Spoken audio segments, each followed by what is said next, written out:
घात और घातांकों का नियम के बारे में बताएंगे। जब हम किसी अंक की कोई घात लगाकर जो है उसका मान निकालते हैं, तो आप देखते हैं कि बहुत बड़ी से बड़ी संख्या को हम घात लगाकर उसको सरल ढंग से छोटे रूप में लिख सकते हैं।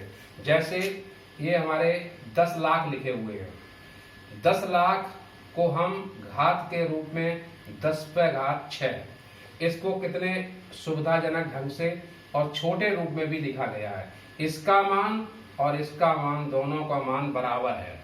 तो ये हमारा जो है ऊपर जो लगी हुई है ये घात है और ये 10 जो है हमारा आधार है। अभी हम आगे देखेंगे घातांकों का क्या नियम है। अब इसी तरह से हम कोई भी संख्या, मान ली 1000 है, 1000 को हम घातांक के रूप में जो है इसको हम इस तरह भी लिख सकते हैं 10⁻3। इसका मतलब हो गया कि 10 गुणे 10 गुणे 10, इसका भी अगर हम उत्तर निकालेंगे तो भी उसका भी 1000 आएगा। ये एक छोटा रूप है और घातांकों के द्वारा जो हम इसको छोटे रूप में लिख सकते हैं। अब जैसे यहाँ पर 2⁻3 लिखा हुआ है, तो यहाँ पर 2 को अपने आप से गुणा करना है, 2 को अपने आप से गुणा करना है। यह घातांक यानी घात का अंक बताता है। यहाँ घातांक हमारा 3 है, तो आप देख रहे हैं 2⁻3, इसको हम 2 गुणे 2 गुणे 2 बराबर, ये हमारा हो गया कितना, 8। इसी तरह इसका गुणा करेंगे तो आ जाएगा 5⁻2। यहाँ पर 5 हमारा आधार है और 2 घातांक है, तो 5×5 25।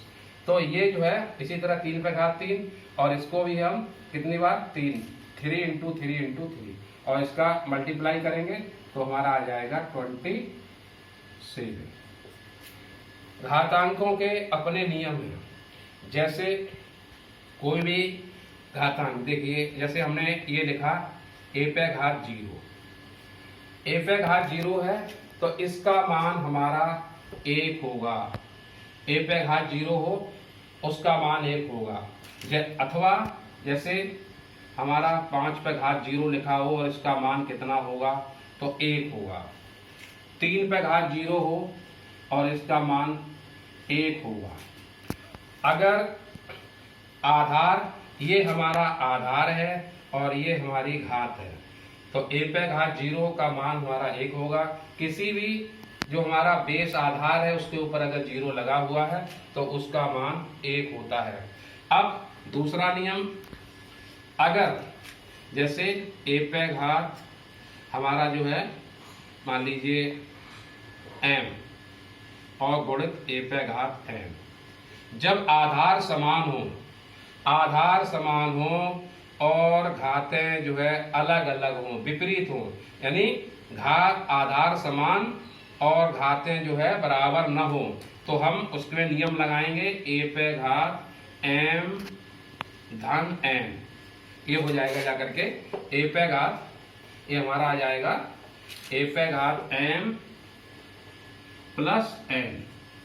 इसको हम इस तरह से भी कर सकते हैं, यानी 2⁻3 और 2⁻5 हो, तो हम इसमें अंदर आप देख रहे हैं इन दोनों का आधार बेस 1 है, लेकिन घातें अलग अलग हैं। तो हम इसको कैसे कर सकते हैं, 2⁻3 प्लस 5 बराबर 2⁻8। हम इसको चेक भी करेंगे कैसे, तो 2⁻3 का मतलब हो गया 2 3 बार मल्टीप्लाई और इंटू। अब 2⁻5, तो 2 × 2 × 2 और 2 गुणे 2। अब ये हमारे कितने हो गए, 1 2 3 4 5 6 7 8। 2⁻3 हमने 2 को 3 बार लिखा और 2⁻5 2 को 5 बार लिखा। ये हमारा आधार है, और इसके ऊपर जब कोई भी इसके ऊपर घात नहीं लगी हुई है और प्लस है, तो ये हमारा इसके ऊपर जो है एक घातांक छुपा होता है। तो 2⁻, कितना हो जाएगा, 8। 2⁻1 ये छुपा हुआ है 1। इसी तरह से आप देखेंगे, और गुणा के अंदर क्या होता है, घातांक जो है जुड़ जाती है। तो हमारा ये हो गया, इसका और इसका मान एक ही है। तो ये अगर इस तरह से आधार समान हो और घातें अलग अलग हों तो गुणा में हम क्या काम करते हैं, उनकी घातों को आपस में जोड़ देते हैं। तीसरा, अब आप देखेंगे इस तरह से अगर a पे घात m और भागित m ये लिखा हो तो हम इसको कैसे करेंगे, इसको हम a पे घात m माइनस n इस तरह से कर देंगे। अब इसको समझेंगे कैसे, 2 पे घात 3 और भागित 2 पे घात 2 लिखा हो तो हम इसको 2 पे घात 3 ऋण और 2, क्योंकि ये 3 और ये हो गए हमारा 2 पे घात 1 बराबर 2। इसको हम और भी उससे समझते हैं, 2 पे घात 3 लिखा हुआ है तो 2 गुणे 2 गुणे 2 भाग है तो ये हमारे नीचे आ गए, 2 गुणे 2 ये काट दिया, इससे ये काट दिया तो हमारा कितना बचा, 2। ये भी 2 आ गया और ये भी 2 आ गया। इस तरह से हम, ये हमारा जो घातांक है, घात और घातांकों के नियम के सहायता से हम इन सवालों को बहुत आसानी से कर सकते हैं।